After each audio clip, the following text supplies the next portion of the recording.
အော်ချမ်းသာတဲ့လူတွေ့သူတို့အတိတ်ကကုသိုလ်ကောင်းမှုတွေလုပ်ခဲ့တာငါလည်းဒီဘဝမှာမေ့နေလို့ဖြစ်ဘူးငါအတိုင်းတန်နဲ့ငါလုံးမှပဲဆိုစိတ်ပေါက်မှဒီပုဂ္ဂိုလ်ဟာဆင်းရဲဒုက္ခလုံးဆင်းရဲမွဲတေမှုပပျောက်ရဘလို့လို့ရမှာမဟုတ်ဘူး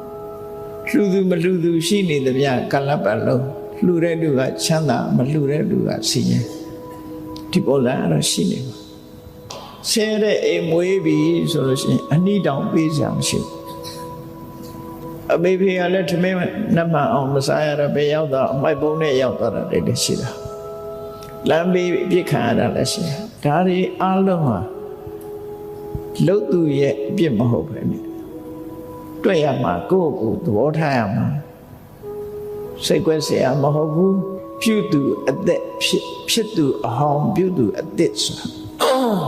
ပြုတဲ့လူကတော့ဒါအသက်ပဲသူလှုပ်တဲ့လှုပ်ရသူခံရအောင်မယ်ကောင်းရင်လည်းသူဆံရအောင်မယ်